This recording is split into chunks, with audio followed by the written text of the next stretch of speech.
श्री सूर्य देवाय नमः। आप सभी का हमारे YouTube चैनल पर हार्दिक स्वागत है। आप सभी को छठ महापर्व की हार्दिक शुभकामनाएं। तो आज हम आपको सुना रहे हैं छठ महापर्व की पौराणिक कथा। इस कथा को श्रद्धा भाव से पूरा अवश्य सुनिएगा। प्रेम से बोलें, छठी मैया की जय हो। धर्मशास्त्रों के अनुसार 4 दिनों तक चलने वाले इस महापर्व को छठ पूजा, छठी माई पूजा, डाला छठ, सूर्य षष्ठी पूजा और छठ पर्व के नामों से भी जाना जाता है। मुख्य रूप से ये पर्व सूर्य देव की उपासना के लिए मनाया जाता है ताकि परिवारजनों को उनका आशीर्वाद प्राप्त हो सके। इसके अलावा संतान के सुखद भविष्य के लिए भी इस व्रत को रखा जाता है। कहते हैं छठ पर्व का व्रत रखने से निसंतानों को संतान भी प्राप्त हो जाती है। इसके अतिरिक्त मनोकामनाओं की पूर्ति के लिए भी छठ माई का व्रत रखा जाता है। ये महापर्व 4 दिनों का होता है, जिसे नहाय खाए, लोहंडा या खरना, संध्या अर्घ और उषा अर्घ के रूप में मनाया जाता है। अब आइए सुने छठ महापर्व से जुड़ी पौराणिक व्रत कथा। बहुत समय पहले की बात है। एक माँ और बेटा किसी गांव में रहा करते थे। बुढ़िया माँ का एक बेटा था और बुढ़िया माँ छठी मैया की परम भगत थी। हर साल छठी माता का व्रत किया करती थी। धीरे धीरे समय के साथ उनका बेटा बड़ा हो गया और बुढ़िया माँ ने अपने बेटे की शादी कर दी। परंतु बहू मॉडर्न जमाने की और नए विचारों वाली आ गई। वह पूजा पाठ में बिल्कुल भी विश्वास नहीं करती थी। एक बार जब बूढ़ी अम्मा छठ माता की पूजा की तैयारी कर रही थी, तो अम्मा का बेटा आम की लकड़ी तोड़कर ला रहा था और पूजन की सामग्री भी बाजार से खरीद कर लाया था। तो ये सब कुछ उस बूढ़ी अम्मा की बहू देख रही थी। तो वह जोर जोर से हंसने लगी और कहने लगी कि माँ जी, दुनिया तो कहाँ से कहाँ तक पहुँच गई और आप वहीं की वहीं बैठी हो। लोग तो आसमान छू रहे हैं और आज भी आप इतनी अंधविश्वासी हो कि व्रत और पूजा पाठ पर ही अपना ध्यान लगाए रखती हो। इन सब बातों में कुछ नहीं। मैं आपको कैसे समझाऊं? पढ़ी लिखी बहू की बातों का बूढ़ी माता पर कोई असर नहीं हुआ। बूढ़ी अम्मा तो अपने ही धुन में मस्त थी। जब बूढ़ी अम्मा छठ पूजा के व्रत की तैयारी करने लगी, तो उसकी बहू बोली, ये सब बेकार की बातें हैं, इन सब में कुछ नहीं पड़ा। इस उम्र में अगर आप 3 दिन तक भूखी प्यासी रहेंगी तो बीमार पड़ जाएंगी और अपनी सेहत बिगाड़ लेंगी। अपनी बहू की बात सुनकर वह बूढ़ी अम्मा मन ही मन मुस्कुराने लगी और कहने लगी कि बहू, शादी के बाद मेरी संतान नहीं हुई थी, तभी मैंने ये व्रत किया था। तो छठी माँ ने प्रसन्न होकर मुझे संतान का आशीर्वाद दिया था। तुझे पता है, तेरा पति भी छठी मैया का ही प्रसाद है। ये अंधविश्वास नहीं है, माता का कण कण में निवास है। मेरी बात मानो और तुम भी मेरे साथ छठी मैया के व्रत को करो। मैं चाहती हूँ कि तुम्हारी भी गोद जल्दी से भर जाए।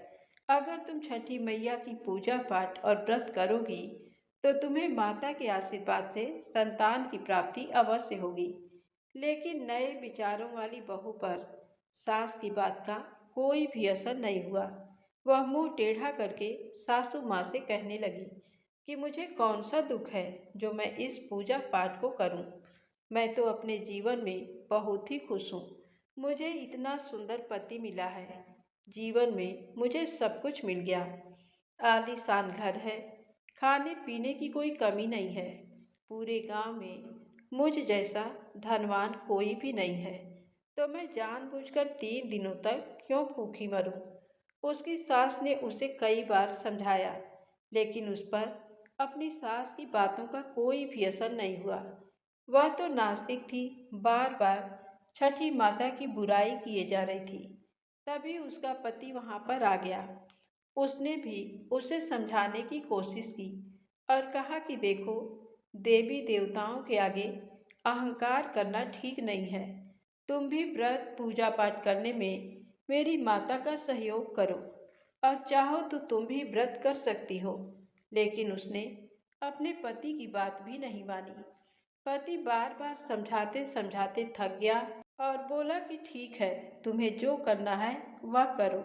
मैं तो छठ माता का घाट सजाने के लिए जा रहा हूँ, जिससे मेरी माँ छठी मैया के श्री चरणों में अपने सर को झुका सके। बेटा हाथ में कमंडल लेकर घाट पर चला जाता है। छठ माता की पूजा के लिए सुंदर घाट को बनाने में बड़ी ही श्रद्धा पूर्वक जुट जाता है। अपनी माँ की पूजा की तैयारी में खूब मदद करता है। पूरे भक्ति भाव से दोनों माँ बेटे छठ का पर्व मनाते हैं। बूढ़ी अम्मा अपने पूरे घर को गाय के गोबर से लीपती है, तो ये देखकर उसकी बहू कहती है कि ना जाने ये कौन सा त्योहार है, पूरे घर में गोबर ही गोबर कर रखा है। अब तो इस घर में रहना मुश्किल हो गया है। सारे घर में गोबर की बदबू आ रही है और अपने पति से कहती है कि तुम अपनी माँ को समझाते क्यों नहीं, ये फालतू की अंधविश्वास की बातें हैं। इस तरह वह दोनों माँ बेटे से लड़ाई करने लगती है। तब उसका पति कहता है कि तुम माता से झगड़ा मत करो, जो कुछ कहना है मुझसे कह लो। अब जल्दी से जाकर तैयार हो जाओ, छठ माता की पूजा के लिए घाट पर जाने का समय हो गया है। जैसे ही वह तीनों घाट पर पूजा के लिए जाते हैं, तो बूढ़ी अम्मा गीत गाते हुए चलती है। लेकिन उसकी बहू को इन बातों में बिल्कुल भी रुचि नहीं थी। वह अपनी अलग ही चलती रहती है। जैसे ही वह तीनों घाट पर पहुंचते हैं, तो उसका पति कहता है कि यहाँ पर माँ के साथ पूजा में बैठ जाओ।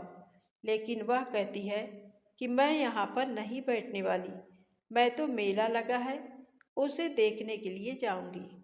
तुम ही अपनी माँ के साथ बैठो। ऐसा कहते हुए वह वहाँ से चली जाती है और सामने ही एक हलवाई की दुकान थी, उस पर जाकर जलेबी खाने लगती है। तो उसका पति कहता है कि तुम ये क्या कर रही हो। तो उसकी पत्नी गुस्से में कहने लगती है कि मैं पूजा पाठ में नहीं बैठूंगी, मैं तो तुम्हारी पूजा पाठ के लिए घाट पर आने वाली ही नहीं थी। तुम ही मुझे जिद करके लाए हो, तो मैं तो मेले में घूमूंगी, जम के खाऊंगी पीऊंगी। तुम और तुम्हारी माँ अपनी पूजा पाठ करो, मेरा तुम्हारी पूजा पाठ से कोई लेना देना नहीं है। तो इस तरह बहू को बोलता हुआ देखकर सारे लोग खड़े होकर देखने लगे। तो उसका पति शर्मिंदा होकर वहाँ से चला गया। तो वह पूजा शुरू होने से पहले स्नान करने के लिए चला जाता है। जैसे ही वह डुबकी लगाता है तो डूब जाता है। वह जोर जोर से चीखने लगता है कि कोई मुझे बचाओ, कोई मुझे बचाओ। जब तक कोई बचाने के लिए पहुंचता, उससे पहले वह नदी में डूब गया। अब बूढ़ी अम्मा को इस बात का पता चला कि उसका बेटा नदी में डूब गया है, तो वह छाती पीट पीट कर जोर जोर से रोने लगी और छठ माता से कहने लगी कि हे माँ, तूने ये मेरे साथ क्या किया। मैं कितनी श्रद्धा पूर्वक तुम्हारी पूजा अर्चना करती हूँ। मैंने कभी भी कोई पूजा पाठ में भूल चूक नहीं की, तो आज मुझे ये सज़ा क्यों दी है। मुझे बेटा देकर क्यों छीन लिया। इससे अच्छा तो तुम मुझे संतान प्राप्ति का आशीर्वाद ही न देती। मैं माँ हूँ और तुम भी एक माँ हो। तू कैसी माँ है जिसने एक माँ से उसका बेटा छीन लिया। हे छठी मैया, जब से मेरी शादी हुई है तब से मैं आपकी पूजा करती आ रही हूँ। आज पूरे 30 साल हो गए। मेरी पूजा पाठ में ऐसी कौन सी कमी आ गई जो आपने मेरी गोद को सूना कर दिया। मुझसे या मेरे लाल से ऐसी कौन सी भूल हो गई जो तूने मेरे बच्चे को छीन लिया। माँ, मैं तो तेरी घाट पर पूजा करने आई थी और तूने तो मेरी दुनिया ही उजाड़ दी। माँ, जाने अनजाने में अगर मुझसे कोई गलती हो गई हो तो मुझे माफ़ कर। मेरी गलती की सज़ा मेरे बेटे को मत दो, मेरा बेटा लौटा दो। अगर आज आपने मेरा कहना नहीं माना, मेरे बेटे को नहीं लौटाया, तो मैं इस नदी में कूदकर अपनी जान दे दूंगी। हे माँ, अब तुम्हारे हाथ में है, या तो मेरे बेटे को लौटा दो या मेरे प्राण ले लो। और उधर मेले में जोर जोर से आवाजें लगाई जा रही थी कि छठ घाट पर आए हुए सभी व्यक्तियों को सूचित किया जा रहा है कि घाट के गहरे पानी में कोई भी ना जाए। अभी अभी सूचना मिली है कि एक व्यक्ति गहरे पानी में डूब गया है। पानी में आगे खतरा है, इसीलिए कोई भी व्यक्ति आज नदी में स्नान ना करे। तो ये बात जैसे ही बहू ने सुनी तो वह दौड़ी दौड़ी आई कि ना जाने आज कौन डूब गया है। जैसे ही वह जहाँ पर पूजा हो रही थी वहाँ पर पहुँचती है तो देखती है कि उसकी सासू माँ दहाड़ मार मार कर रो रही थी। तब उसे पता चला कि उसका पति अब इस दुनिया में नहीं रहा। तो उसे बहुत ही गहरा सदमा लग गया।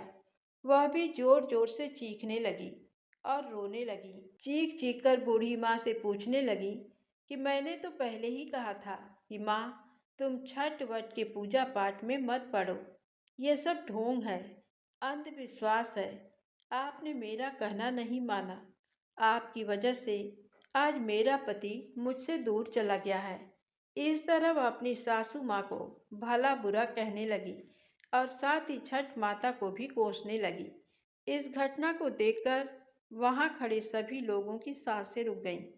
सारे लोग आपस में बात करने लगे।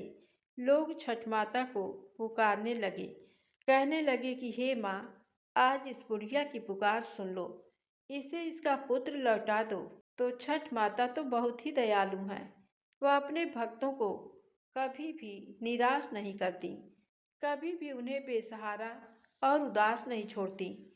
इधर पुत्र वियोग में बूढ़ी अम्मा अपनी जान देने के लिए नदी की तरफ जाती हैं। जैसे ही वह नदी के अंदर कूदने वाली होती हैं तो सामने से एक लहर आती है और वह लहर किनारे की ओर और जोर से टकराती है। उसी लहर में उस बूढ़ी माँ का बेटा भी बाहर निकल आता है। तो इस दृश्य को देखकर वहाँ खड़े सभी लोगों की आंखें खुली की खुली रह जाती हैं। सबकी आंखों से खुशी के आंसू बहने लगते हैं। अपने बेटे को सकुशल देखकर बूढ़ी अम्मा जोर जोर से रोने लगती हैं और बहू भी अपने खुशी के आंसुओं को नहीं रोक पाती। तभी बादलों की गर्जना के साथ एक आवाज आती है। आकाशवाणी होती है। आकाशवाणी में छठी माता कहती हैं कि पुत्री, मैं किसी का भी अहित नहीं करती हूँ। मैंने तुम्हारी आंखों से अज्ञान का पर्दा हटाने के लिए तुम्हारे पति को पानी में डुबोया था। मैं तो सदैव अपने भक्तों की रक्षा करती हूँ। इस कलयुग में जो भी भक्त मेरी सच्चे मन से पूजा करता है, मैं उसकी सारी मनोकामनाएं पूर्ण करती हूँ। तूने अपनी सास के पूजा और व्रत का मजाक बनाकर अच्छा नहीं किया। तो ये सुनकर बूढ़ी अम्मा की बहू छठी मैया से माफी मांगने लगती हैं। कहती हैं कि हे माँ, मुझसे गलती हो गई। आज के बाद मैं भी अपनी सासू माँ के साथ छठी मैया का व्रत बड़े ही श्रद्धा भाव से किया करूँगी। मुझे क्षमा कर दो। अज्ञानतावश मुझसे बहुत ही बड़ी गलती हो गई। तो ये सब कुछ देखकर वहाँ खड़े सभी लोग आश्चर्यचकित हो उठते हैं और फिर माता के नाम का जयकारा लगाने लगते हैं। तो ये कुछ देखकर बूढ़ी अम्मा बहुत ही खुश होती है और अपने बेटे और बहू के साथ खुशी खुशी छठ माता की पूजा करती है। उसके बाद बहू भी अपनी सास के साथ हर साल छठी मैया की पूजा और व्रत करना शुरू कर देती है। तो छठी मैया की कृपा से उसे भी पुत्र रत्न की प्राप्ति होती है। इस तरह वह बुढ़िया माई और उसका परिवार छठी माता के पूजा पाठ से सुखी और संपन्न हो जाते हैं। तो प्रेम से बोले, छठी मैया की जय हो।